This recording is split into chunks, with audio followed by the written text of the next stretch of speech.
Você avisa, ok? Então, boa tarde. Continuando nossas apresentações, né? Aqui no webinar de Jovens Pesquisadores, temos o prazer de receber aí a Raíssa Caju, que vai nos falar aí diretamente de Chicago, né? E, por favor, Raíssa, fique à vontade aí para apresentar seu trabalho. Então, eu que agradeço o convite, agradeço a oportunidade de participar.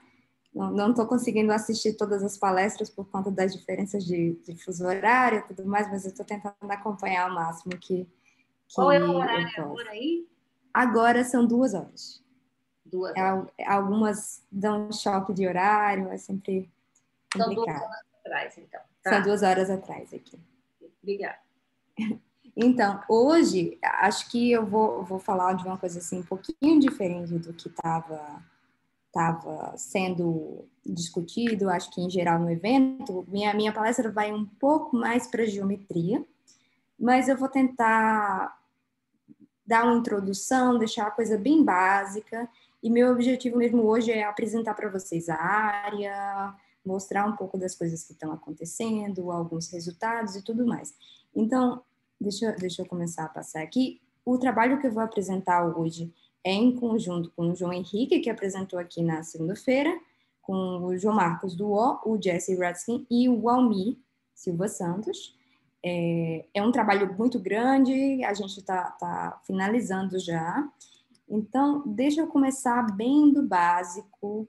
Em primeiro lugar, eu queria discutir um pouquinho com vocês sobre geometria conforme.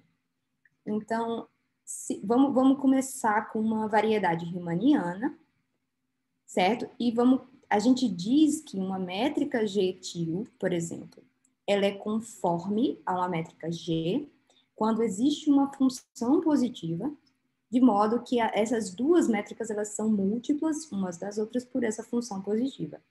Então, o que isso quer dizer? Que nessa variedade, essas duas métricas, elas têm os mesmos ângulos, de certa forma, porque a métrica é uma coisa que vai fazer esse papel em uma variedade geral, só que elas não têm, por exemplo, os mesmos comprimentos e tudo mais. Então, essa área da geometria conforme, ela é uma área que estuda quantidades e estuda operadores que respeitam essa invariância conforme, de certa forma. E lá na década de 60, o Ianabe, ele estava estudando um problema dessa área, da geometria conforme, e ele percebeu que esse problema, você conseguiu a solução desse problema, era equivalente a você resolver uma equação diferencial parcial. Então, aí meio que eles perceberam que assim, olha, calma, alguns problemas de geometria dessa área específica aqui, a gente pode tentar resolver via EDPs. Então, o que eu vou fazer hoje? Hoje eu vou introduzir um pouquinho para vocês, de forma muito rápida, esse problema de Anabe. Eu vou falar do problema da Q-curvatura, que é um problema um pouco mais jovem, digamos assim, mas é mais ou menos o caso que a gente está interessado. Depois eu vou passar esses dois problemas e vou começar a trabalhar num contexto singular. Vou tentar um pouquinho dizer algumas ideias, muito por cima, porque é uma coisa técnico e eu não quero que essa parte técnica contamine, digamos assim, um pouco a ideia que eu quero mostrar para vocês, que é o principal da palestra hoje. É que vocês entendam um pouco da ideia que a gente está usando por trás disso tudo, certo? Então, como eu estava dizendo, como eu comecei dizendo, lá na década de 60, um matemático que chamava Yamabe, ele propôs esse problema. Ele fez o seguinte, ele fez, olha, se eu pego uma variedade riemanniana, vamos assumir que ela seja compacta, certo? Por simplicidade. Eu quero encontrar uma métrica que é conforme a essa métrica original, que ela tem uma propriedade melhor, ou seja, que ela tem uma curvatura escalar constante. E esse problema em particular tem muita aplicação topológica e tudo mais, eu não quero entrar muito nisso aqui, mas essa foi a pergunta que ele se fez. Será que eu consigo encontrar uma métrica melhor, em certo sentido? Então, o que ele observou, e aqui eu vou frisar que é para n maior igual que 3, em particular, é para essa equação, ele percebeu o seguinte, olha, se você escrever esse fator conforme de forma esperta, por exemplo, se eu escrever ele assim, dessa forma, esse problema original, ele é equivalente a encontrar uma solução positiva dessa EDP aqui, que tem expoente crítico, certo? Esse operadorzinho aqui, só para explicar um pouquinho de notação, de nomenclatura, ele é chamado Laplaciano conforme, ele é como se fosse quase um Laplaciano geométrico que satisfaz essa transformação, essa propriedade de respeitar a transformação conforme que você faz da métrica. Então, o que isso quer dizer? Que se eu tenho essas duas métricas e eu mudo elas, o meu Laplaciano conforme, ele também respeita essa mudança, tem uma relação, Então, o que eles repararam aqui foi, ok, então, alguns problemas de geometria conforme, eles vão ser equivalentes a uma solução de uma EDP com expoente crítico. Só que lá na década de 60, o pessoal ele não tinha tecnologia ainda para tentar resolver esse tipo de EDP. É uma equação, é uma coisa variacional, então, idealmente falando, era para ser simples, mas nessa época que eles não tinham essa tecnologia para resolver. Então, foi um problema muito discutido e foi um problema muito estudado e foi resolvido por esses 4 matemáticos aqui bastante famosos atualmente. E, na verdade, foi uma das primeiras ADPs com expoente crítico a ser completamente resolvida. Então, esse problema ele teve um impacto para a geometria e ele teve um impacto do ponto de vista de ADP em geral, certo? Então, mais ou menos na mesma época que esse problema foi solucionado, lá em 1983, um matemático chamado Paneides, ele descobriu um operador de quarta ordem, que aqui eu vou denotar por PG, que também satisfazia essa estrutura conforme. Eu citei aqui o Branson, porque foi ele que foi descobrindo essas relações e foi estudando mais aprofundadamente esse operador. Então, aqui, de novo, se eu escrevo minha métrica G de uma forma esperta, eles repararam que esse operador, esse operadorzinho de Paneides, que eu vou chamar, ele respeita da mesma forma que o Laplaciano conforme essa estrutura. E, na verdade, esse operador estava relacionado com uma quantidade geométrica relativamente nova, que era chamada aqui de Q-curvatura. E aqui, só para, por exemplo, dar alguma perspectiva sobre que quantidade é essa, o que é que eles... E isso é um assunto que está sendo imensamente estudado de uns tempos para cá. E em dimensão 4, eles conseguiram reparar que, por exemplo, com a aplicação do teorema de Gauss-Bonnet-Cherny, você conseguia verificar que essa identidade equivalia com essa quantidade, com essa chamada aqui curvatura. E o que o pessoal esperava, de certa forma, era alguma analogia entre essa quantidade, entre essa curvatura de uma variedade, por exemplo, para variedade de dimensão 4, e, por exemplo, a curvatura de Gauss de uma superfície para a dimensão 2. Eles esperavam que para a dimensão 4 essa quantidade tivesse algum significado parecido. Então, aqui eu vou deixar como referência esse livrinho da Alice Chang, que tem bastante coisa sobre o assunto para quem, se alguém tiver curioso e tudo mais, certo? Então, vamos lá, vamos andar. Então, o que a gente pode fazer e o que as pessoas se perguntaram, certo? Então, de novo, será que dado uma variedade compacta, a gente consegue encontrar uma métrica agora que tenha essa quantidade, essa curvatura seja constante? Então, aqui, nesse caso, como é uma coisa de quarta ordem, a gente vai para n maior igual que 5. Se, de novo, a gente escreve essa métrica de uma forma interessante, então esse problema é equivalente a encontrar uma solução positiva de uma equação de quarta ordem. E aqui só uma observaçãozinha, que o pessoal também trabalha com isso em n igual a 4, E essa não linearidade aqui é um pouquinho diferente. Então, finalmente, que equação é essa? Eu estou evitando escrever a coisa toda, porque é um pouquinho feia a anotação e tudo mais, mas o operador de Paneides finalmente é esse operadorzinho aqui, que ele tem essa parte que tem curvatura de Hit, a curvatura escalar e a Q-curvatura, e a Q-curvatura tem essa relação entre as curvaturas escalares e as curvaturas de Hit da variedade. Então, aqui só para, se você coloca, por exemplo, a métrica padrão, esse operador nada mais é do que o bilaplaciano.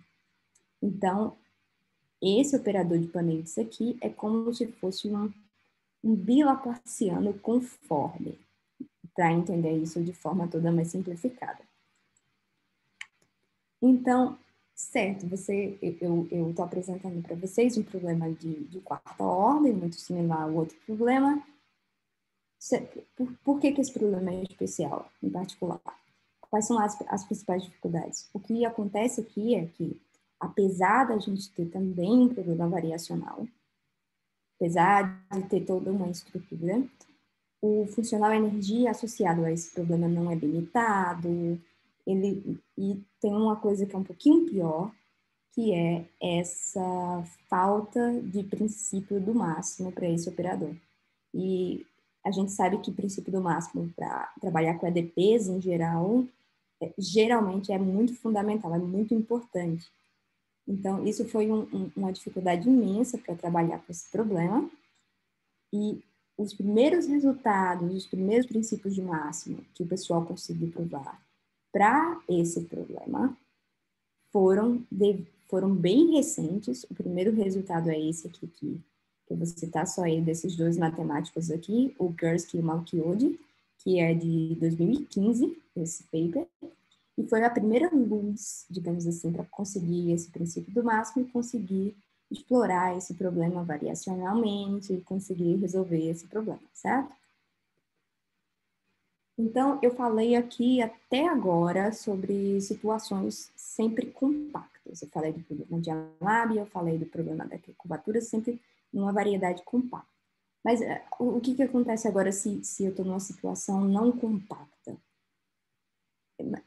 Mas, assim, vamos para um caso mais particular.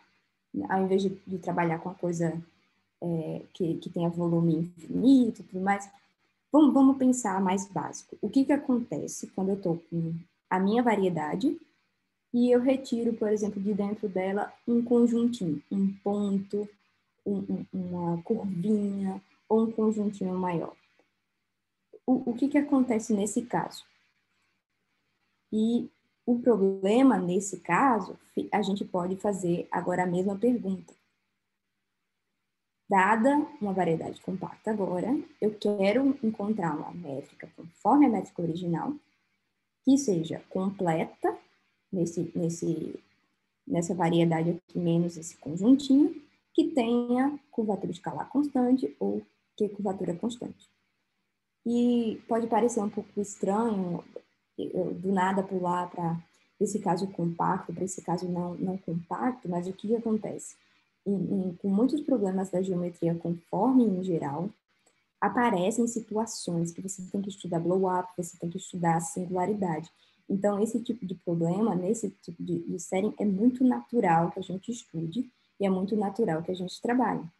Então, aqui, só para deixar uma anotação fixada, esse primeiro problema é o problema de Amabe singular e esse outro é o problema da Q-curvatura, no caso singular. Então, como a gente tem esses paralelos entre esses dois problemas no caso compacto, deixa eu fazer também um paralelo um pouquinho no caso não compacto, certo?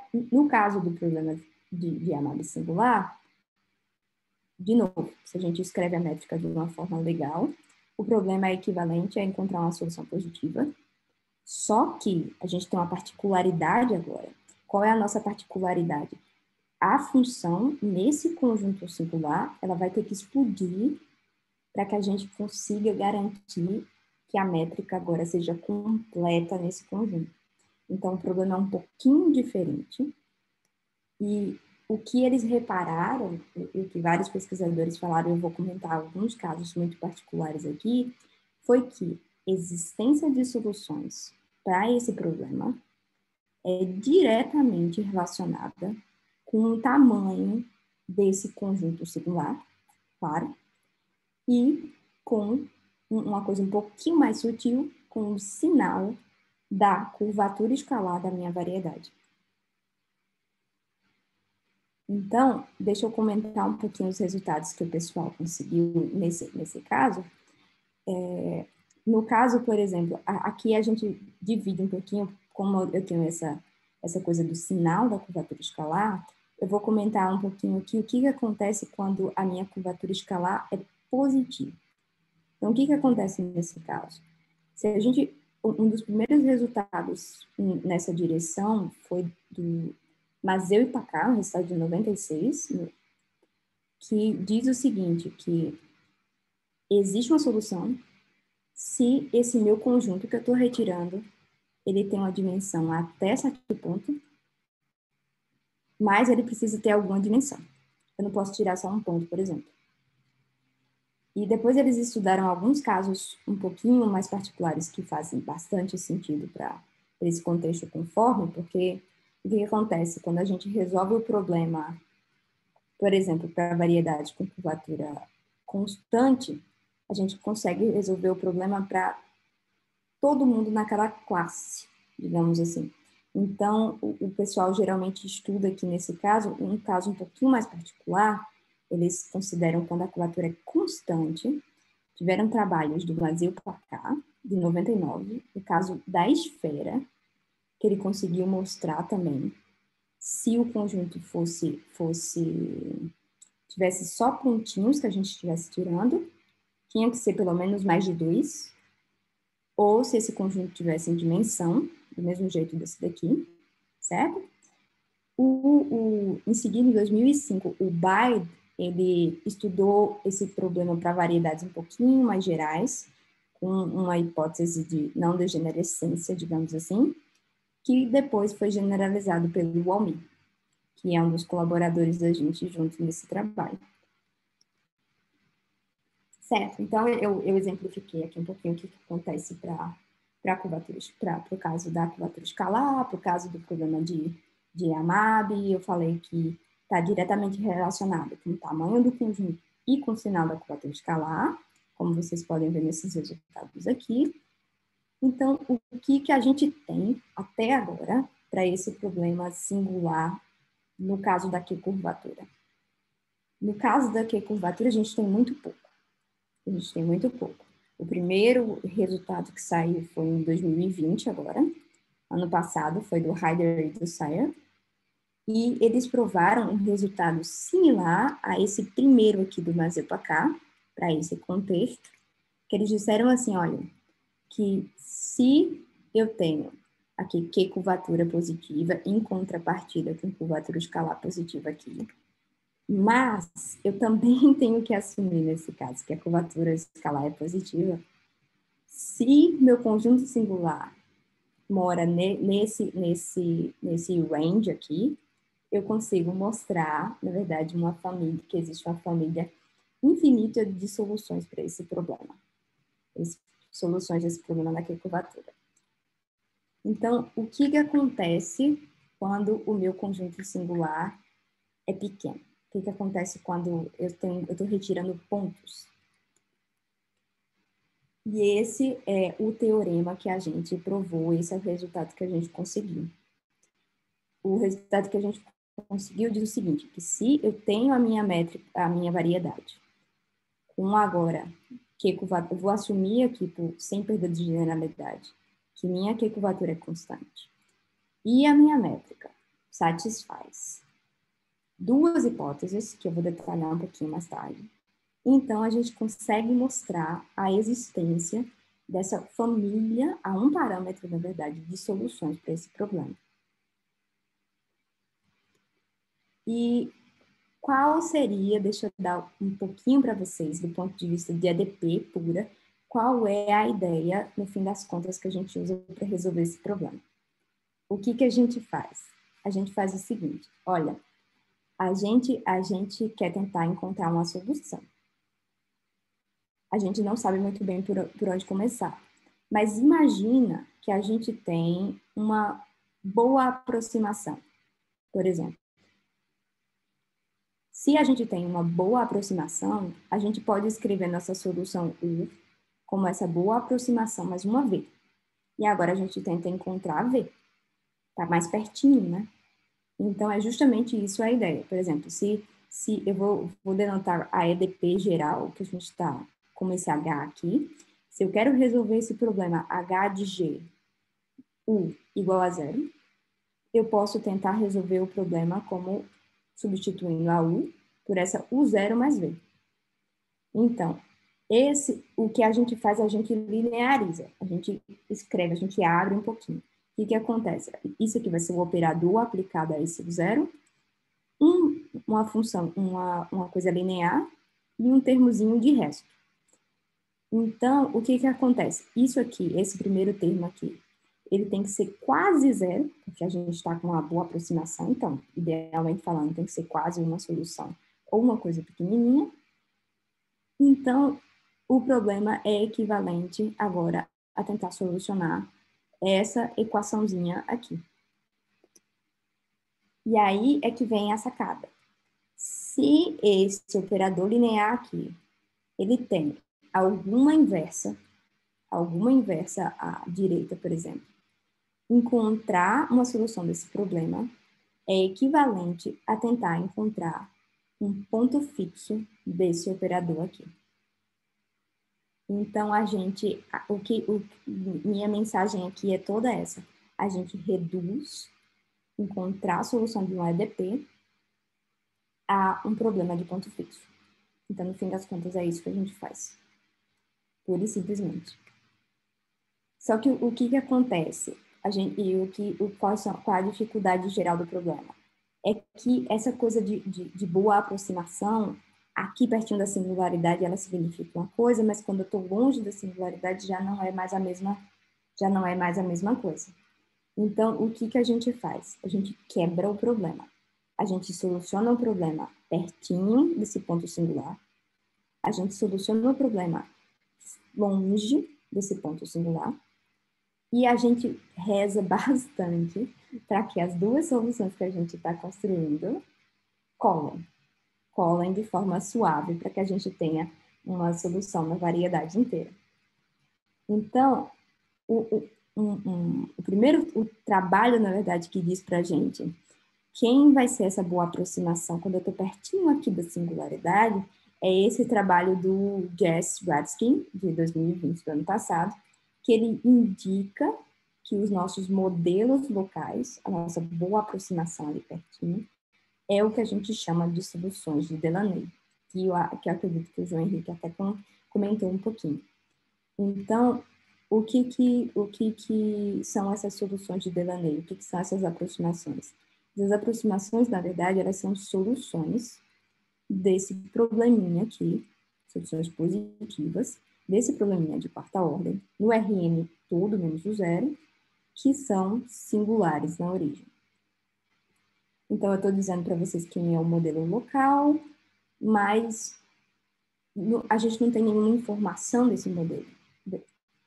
Então, o trabalho que deu alguma informação para a gente desse modelo local foi esse trabalho aqui do Frank e do Koenig, que classificou, ele disse assim, olha, o seu modelo local, ele é assim, ele é uma funçãozinha desse tipo aqui, que no fim das contas, eu não quero entrar muito em detalhes porque não tem tanto tempo e tudo mais, no fim das contas, depende de dois parâmetros. Um é o que a gente chama de next size, e outro é que isso aqui é uma solução periódica, através dessa mudançazinha de variáveis. Então, certo, vamos pular um pouquinho, vamos parar um pouquinho, vamos tentar entender as coisas de um ponto de vista mais geométrico. Então, o que a gente está fazendo? Esse aqui é o modelo local, esse aqui é uma coisa que é gerada por essas soluções de Delaunay aqui. Esse negocinho aqui, isso aqui é o que se chama de next size, que ele vai diminuindo, depende desse epsilon, e você consegue ver a periodicidade dessa variedade. O que a gente quer fazer? A gente quer, basicamente, colar isso daqui nesse pontinho, digamos assim, em ordem de conseguir uma coisa que tenha aqui curvatura constante. Então, o que a gente reparou? O que a gente repara é o seguinte, olha, se você diminui bastante esse epsilonzinho, o que acontece é que esse fim do tipo Delaunay, ele parece muito com o fim de uma função de Green para o bilaplaciano. Então, o que a gente faz? A gente usa essa função de Green para modificar nossa variedade, para modificar a métrica. E como esses dois cantinhos aqui, geometricamente, eles são bem parecidos, com sorte a gente consegue colar. Então, essa é a ideia geométrica inteira por trás da construção. E agora a gente pega essa ideia geométrica e a gente tenta aplicar o que a gente sabe do EDP para tentar resolver o problema. Então, como eu estava mencionando, a gente resolve o problema no interior. Como é que a gente vai resolver o problema no interior? A gente vai tentar resolver com a boa aproximação, que é essa minha solução de Delaunay, que eu estou mencionando para vocês, mais uma vez. Então, eu vou esticar o problema, eu vou linearizar o problema, e esse problema vai ser equivalente a encontrar uma solução para essa equaçãozinha aqui. Eu botei só o resto da expansão aqui, porque eu não quero colocar muita forma. E o que a gente precisa mostrar, então? Que esse operador linear, ele tem uma inversa, pelo menos uma inversa à direita. Mas a gente também precisa mostrar que essa partezinha que vai aparecer aqui, ele pertence ao domínio dessa minha inversa à direita. E aqui é que a gente precisa dessa primeira hipótesezinha, que é uma condiçãozinha geométrica na variedade só no pontinho, no tensor de Weyl. E, assim, essa condição vai parecer bem, assim, puxado uma condição da cartola, mas, na verdade, ela se conecta com uma conjectura que chama conjectura do anulamento de Weyl, inclusive essa ordem de decaimento, que é uma conjectura bem famosa em análise geométrica em geral. E, então, a gente pede essa hipótesezinha aqui, que é natural e não é tão restritiva. E que, na verdade, para a dimensão 5, 6 e 7, ela nem é necessária. Mas eu vou colocar aqui em geral, certo? Então, essa é a minha primeira hipótese que serve para eu resolver o problema do interior. Para o problema do exterior, a gente vai assumir uma condiçãozinha na métrica, que é uma espécie também de não degeneracidade, que é muito usado em técnicas de colagem em geral. Então, quando a gente pede isso, a gente também tenta resolver o problema no exterior. E aqui eu vou muito rapidamente, porque meu tempo já está meio em cima. E o que a gente faz? A gente vai usar aquela função de Green para tentar usar isso aqui como uma primeira boa aproximação e resolver esse problema agora na variedade menos uma bolinha. A gente resolveu aquele problema inicial numa bolinha perto da singularidade, agora a gente vai tentar resolver no complementar. Então, aqui a gente vai linearizar. Aqui não precisa prestar tanta atenção. E, de novo, o problema vai ser equivalente a resolver essa equaçãozinha aqui. Certo? E para garantir que Apareceu alguma coisa estranha aqui na tela? Deixa eu tentar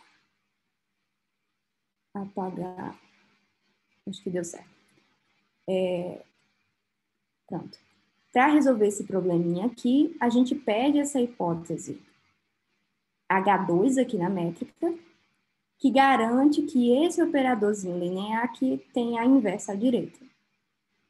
Então, essa é mais ou menos a ideia para a construção das soluções no interior e no exterior, e o que a gente precisa é ter certeza que essas duas soluções que a gente está construindo, elas vão colar bonitinho. E para isso, de novo, é via argumentos do tipo de ponto fixo. Certo? Então, só para enunciar o resultado final que a gente conseguiu, é que, de novo, colocando essas duas condiçõezinhas, uma no tensor de Weyl e uma na métrica, uma espécie de não degeneracidade na métrica, a gente consegue construir nossa famíliazinha de soluções, certo? Então, acho que era isso que eu queria dizer por hoje. Muito obrigada. Muito obrigada, Raíssa. Muito obrigada pela excelente palestra, super didática. Então, a gente abre aqui a sessão de perguntas. Juan deve estar liberando o áudio aí para as pessoas, né? Está aberto o áudio. O Juan também está avisando que a lista de presença será disponibilizada durante a sessão de pôster, que dá sequência a essa sessão. Então, por favor, pessoal, quem quer perguntar a Raíssa, estão todos convidados.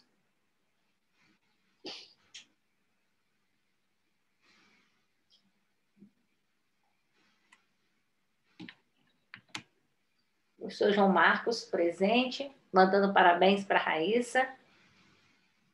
Obrigada, João Marcos, pela participação aí, a presença.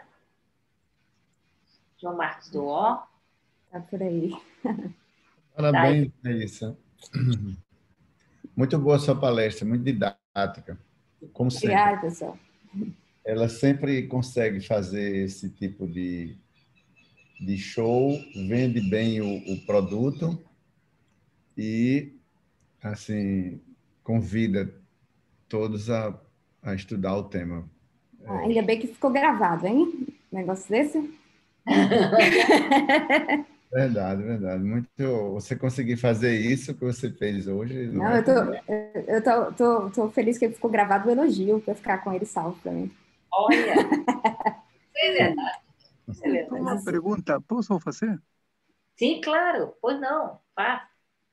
Na verdade, eu tenho visto problemas similares também com o Laplaciano, procurando autovalores, né?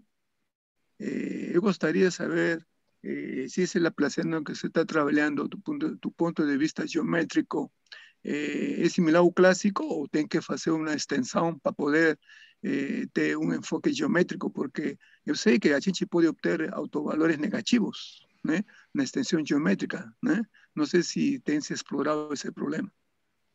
Eu não sei dizer se tem explorado esse problema em particular. Assim, esse operador de Paneides, ele é mais ou menos como se fosse um bilaplaciano. Ele é mais ou menos com a estrutura do bilaplaciano. Então, deve ser possível trabalhar esse tipo de coisa, sim. Eu não sei, assim, em particular na literatura onde tem, mas deve ser possível por conta da estrutura similar ao bilaplaciano. Acho que eu não sei dizer muito bem quais seriam as dificuldades do problema em geral, mas eu vou inclusive, dar uma olhada para ver. Bom, só uma palavrinha final. Na verdade, na física matemática, a gente explora todos os autovalores negativos também, porque a gente procura um significado físico da energia negativa, né? Então, se o problema está sendo resolvido do ponto de vista geométrico, matemático, então, eu acho que o problema ali ficou limitado a isso, né? Só. Então, se fez o estudo, né, das soluções positivas, somente então ficou aos autovalores positivos, eu acho. Mas eu acho que esse problema é aberto ainda, né? Tem se estudando, né? A energia negativa que tem se comprovado na física, né? Na astronomia, na astrofísica, então a gente tem explicações no buraco negro, coisas assim. Ok, graças, muito obrigado. Nada. Acho que esse tipo de problema, na verdade, são problemas bem novos, esses voltados um pouco para a parte de quarta ordem. O pessoal está começando a estudar agora, pelo menos essa parte de problema singular, e mesmo a parte não compacta, mas o pessoal estuda há pouco tempo. Uma das coisas que eu sei é que o problema de Yamabe ele tem uma conexão bacana com um teorema que chama teorema de massa positiva, que é um teorema da física matemática e que é bem relevante nesse contexto. Então, é só uma curiosidade, assim, que tem alguma conexão para o lado mais de relatividade, inclusive. Mas o pessoal usou ferramenta, né? Ok, muito obrigado por tudo. Muito obrigado, professora Sandra Malta. Nada, obrigada a você, Cortez. Mais alguma pergunta, alguma observação? As pessoas estão agradecendo e agradecendo a Raíssa e pela excelente palestra e nenhuma pergunta. A motivação da área, como a Raíssa fez bem, uma ótima. Alguém? Não. Acho que tem um microfone aberto aí. Bom, então eu agradeço a todos, agradeço a Raíssa pela excelente palestra, por ter preparado para a gente aqui, participação aqui no seminário. Quero que você tenha muita sorte aí no seu trabalho, né? Nós estamos num momento difícil aí para os jovens aqui no Brasil, né?